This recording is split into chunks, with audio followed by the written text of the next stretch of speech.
Today we're going to the comment section, and I have Karen Bridgers here, and she's like a sweet lady, but she has a question about collapsing trachea. And she wrote before, yeah, I can go to the vet after I take out a $5,000 loan. I guess poor people can still pay though. Wow, she's definitely feeling the burn of a doggy with collapsing trachea. However, I did not think it was a $5,000 problem, so I wrote back, in most cases, collapsing trachea can be diagnosed in the exam room or with an x-ray. You can get good care for a couple $100s. Please don't spend $5,000 or scare others with this.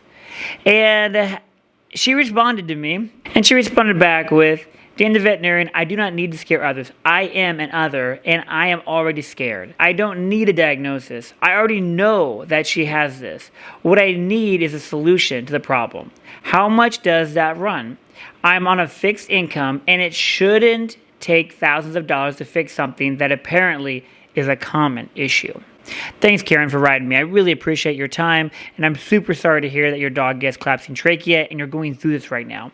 Let me go ahead and break this down for just everybody out there.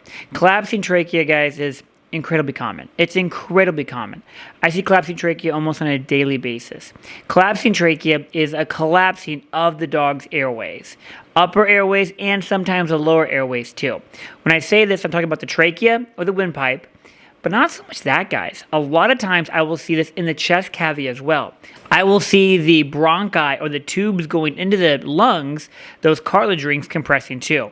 Collapsing trachea is just that. It is the trachea and some of the lower airways that collapse when the doggy is, in most cases, breathing out. They breathe out really hard, and the pressure of that collapses them.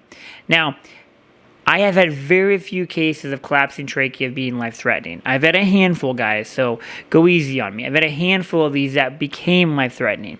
But most of them, guys, are not life-threatening. Most of them are a nuisance, and a lot of them will develop inflammation and secondary infections if the trachea is not healthy. What is happening is the cartilage rings, which are you, have a fibrous band on top, and when the dog coughs aggressively and there's turbulence, it compresses down, and then the more it compresses, or if it touches the opposite side of the trachea, it leads to more inflammation, and then the doggy starts to cough just aggressively. So usually, everybody, it starts off with a small cough, and then becomes a bigger cough, and then a chain of coughs, and then we go from not coughing on Monday to coughing a little bit on Tuesday, more on Wednesday, and just aggressively coughing throughout the weekend with no sight and end. Here's the deal. Collapsing trachea is usually diagnosed with a physical exam in the exam room. A veterinarian will listen to the heart and lungs. They will look at the signalment. Most collapsing trachea are small dogs, your Yorkies, your Malteses, your Pugs sometimes too, the brachiocephalics, but they can fall into it too. But a lot of times it's your Pomeranians, it's your small dogs. And when they cough, it collapses the trachea, and you're going to listen, the veterinarian is going to listen to the lungs, and they're going to sound pretty darn good. And then the veterinarian will take an x-ray, and it is dynamic. I mean, the collapsing trachea diagnosis really needs, some kind of fluoroscopy, but a knowledgeable and confident veterinarian can do a physical and do an x-ray and diagnose collapsing trachea by excluding other problems and locking up the diagnosis just in the general practitioner world. What a veterinarian is going to do is they will do things like steroids or Temol-P to reduce inflammation from all the turbulence and compression and any inflammation from the anatomy not being normal. A veterinarian sometimes will do an antibiotic. I've had specialists prescribe antibiotics for secondary problems with collapsing trachea because sometimes if the anatomy is not correct, you can get secondary infections, and then that will drive more coughing. As well, a lot of veterinarians will prescribe something to help relax the doggy, like some Tussigan or codeine or hydrocodone, And as well, they might do some, Torb tablets. There's all kinds of things you can do.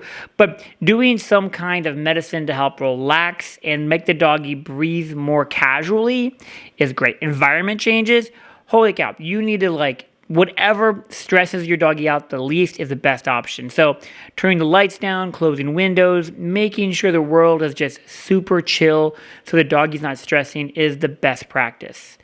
Now, a lot of times what happens is the cough goes down drastically. They may have flare-ups, and then your veterinarian can re-prescribe medicines as we go like this, up and down with the collapsing trachea wheel. And most dogs can live very happy, healthy, comfortable lives like this. Now, what Karen Bridgers was talking about with the spending thousands and thousands of dollars would be if she went and saw a specialist and they put a stent into the airways. I have had very few positive outcomes from stents. And I've talked to a handful of veterinarians, and that's kind of the same thing. Because what you're doing is you're putting some foreign material down the airway, and then you're getting more inflammation, you're getting secondary infections, you're getting scar tissue. And a lot of times, the airways that are collapsing are multifaceted. Like you have areas in the bronchi, maybe your trachea is collapsing. So maybe you open up one area, but then another area starts collapsing even more. So spending thousands on thousands of dollars is usually not the game plan. But even though it's a common problem, does not mean it's an easy problem. Common does not mean easy. So even though it's common, it's something that you're going to treat and manage chronically to provide your doggy the best quality of life. And yeah, it's not going to be perfect, but sometimes when you have conditions like this, we're not looking for perfect. We're looking for good quality of life, and we may have some bad days, but we're going to shoot for as many good days as possible.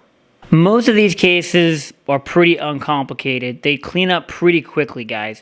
Once you start your medicine, doggies feel better, they start recovering.